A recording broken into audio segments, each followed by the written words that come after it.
Hey guys, Metal Driver here, and today I'm taking a look at the DC Mcfarlane Batman vs. Hush 2-pack. I saw this at my local Target and I decided, hey, this looks pretty cool, I'm gonna pick this up. And if you're new to the channel, yes, this is my real voice. I am not trying to sound like Batman, as some viewers not familiar with the channel asked in my last few Batman videos that I posted a few months ago. This is the front of the box. You see the figures posed, the accessories, looks pretty good. Down the back you get an image of both figures, with Batman sporting the corrected arms. Too bad the real figure does not have that kinda sucks. Then also, after I review these two figures, I'll be showcasing a custom cape by GPSLOT, and show you how that looks on Batman. So without further ado, let's go ahead and open these up and take a closer look at Batman and Hush.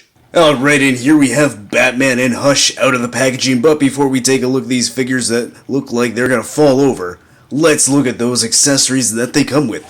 This set comes with two DC display stands, two cards that feature the same image from the back of the box, and both cards feature a data file on the back so you can read up on that if you'd like. We get a shovel that has some decent sculpt work here, nicely painted, two silver batarangs, and this display stand here, this piece that has some pegs here and here, so that way you can display both Batman and Hush. So this is really cool. You can set this on your shelf and have it look nice. Also features a headstone that is separated that you can attach to this.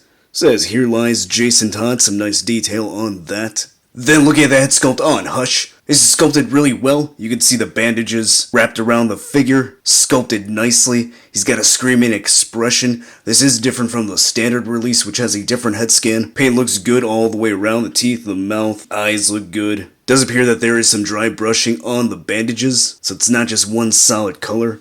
So nice detail there. Then looking at Batman's head sculpt, this has a similar expression, mouth open, screaming. He is angry, he is pissed. Paint looks good for the most part. I don't see anything major that's mispainted. The sculpting on the head looks really nice. It definitely captures Jim Lee's art style on this Batman figure, so that looks really good. I really like how this turned out. It'd be nice if we get a standard release in the future with a closed mouth, or maybe that's just me, but I like how this head sculpt looks. Looking at the Batman figure, his upper body looks nice. You got good sculpt work here. Kind of gives you that fabric tights look coming through the abdomen. Mine does seem like it has this crack here on the chest. I don't think that is supposed to be there. I'm pretty sure that it's just a factory error on my figure, so that kind of sucks. The bat symbol looks really nice. Looks really good. I am a fan of that Jim Lee style of the bat symbol. And then looking at the arms, he's got this ugly paint on the joint in there. That sucks because the promo images did not look like that. Now, I thought that there was possibly a running change, or maybe some corrected versions out there. Maybe that was just a custom I saw online. But as I said, it would be nice if you get a re-release single carded of this figure with a different head scan and corrected paint right here. So that would be nice. It's not the end of the world. It just does not look appealing at all. But aside from that, the arms are sculpted pretty well. They look pretty decent. Nice good sculpt work here on the belt. Good looking pouches there. Painted pretty well. He's got his bat undies here. Looks nice. Good backside there. Some standard looking legs.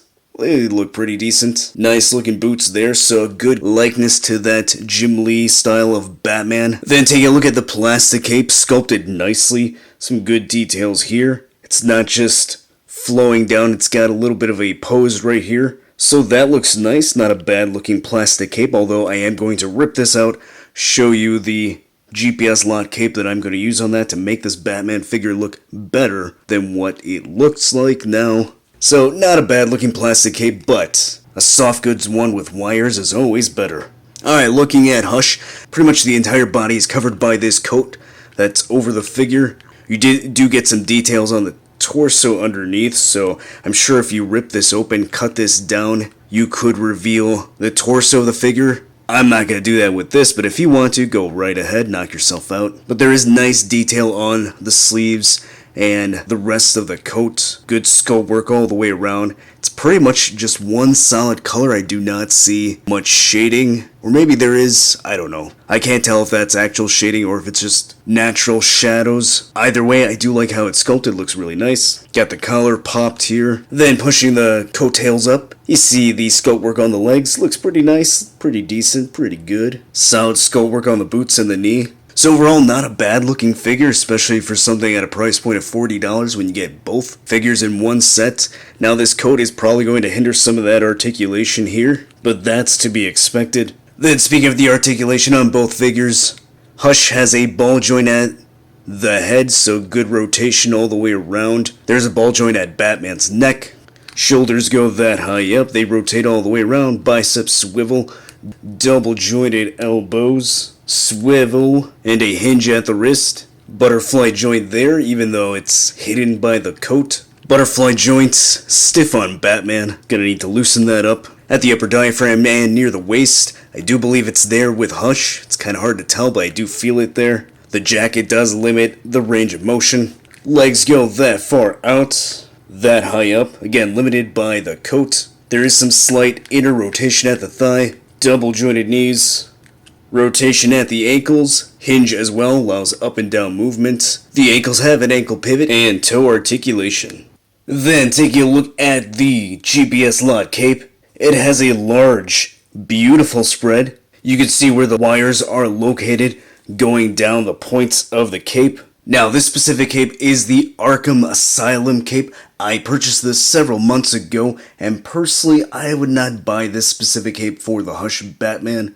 That's because the hole that goes over the neck is a bit small, as it was intended to be used for the Arkham Asylum Batman. Now this is an easy fix, as you can easily cut around the hole to make it bigger for the neck. As I mentioned, I bought this several months ago, but since then their eBay page has received new cape designs in stock, so now they have a cape made for the Three Jokers Batman figure. That cape has a larger hole, and even though it's made for that specific Batman, the two figures have a similar size neck, so I would recommend getting that cape. Aside from the size of the hole, the capes are designed the same, so the final look with the custom will look similar to the one with the Three Jokers cape. Now, the only tools that you're going to need are three of them, which are a hair dryer, an X-Acto knife, and some super glue. The hair dryer is going to be used to heat up the cape around the collar. Once the plastic is softened up, you'll be able to cut this off with a knife. In some cases, you could even peel it off. You'll also need to cut the back peg here that's attached to the back of the figure, so that should be pretty easy. Once the plastic is soft enough, just cut through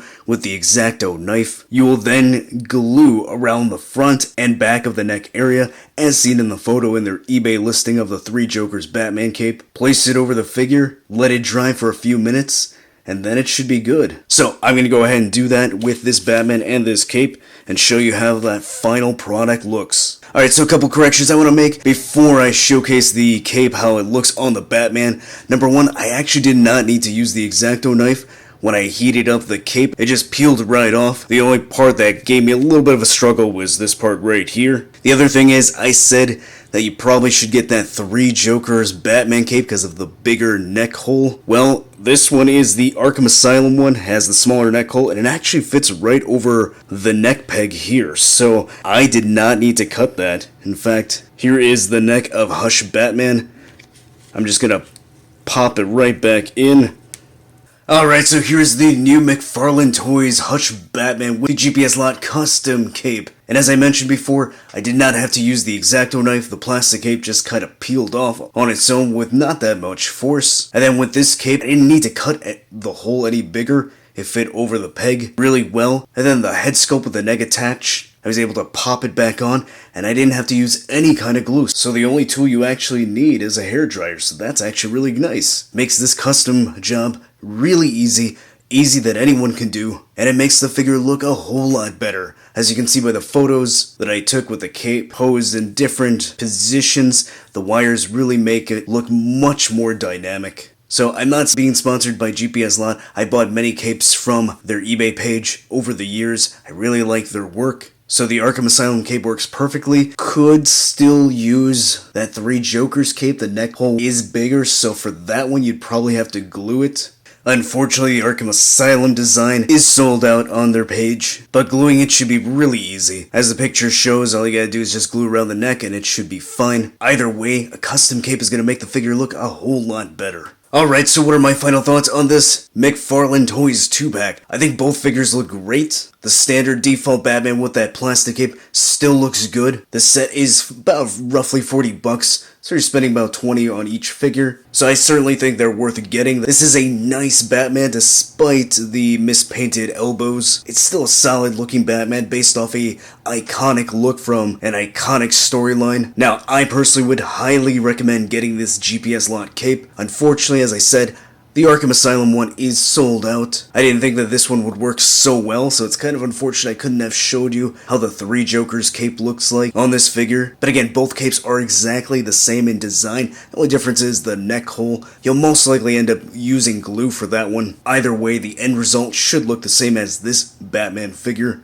So a nice big wired cape goes a long way making a good figure into a great one. So usually their capes are about $20 to $25, so adding that to a $40 set, you're looking to spend about 65 bucks. That is still cheaper than the Mafex one. Yes, it may not come with as many accessories, but you're still saving money. The cape may not be as big as that one. I tried my best to pull off that iconic Jim Lee pose. It's about as best as I could do with this size, but it's still fantastic looking. So I do recommend this set, and I especially recommend getting a custom cape. If you want to make your own, if you know another seller that does custom capes, those would work great as well. If you want to get something that's already in stock, not made to order, I'd recommend GPSLOT. I've bought from them several times over the years. Again, I'm not being asked to do this. Not being promoted, I wasn't given anything for free. I'm just showcasing one of their capes because I like their merchandise. And if you like this video, go ahead, hit that like button, subscribe. I have done a few custom cape Batman figures in the past. I did about 3 so far this year. Maybe I'll do some more in the near future if I see enough engagement. Check out my social media for my action figure photography. I do pretty much wrestling, so if you're into that, check that out. And I'll see you next time.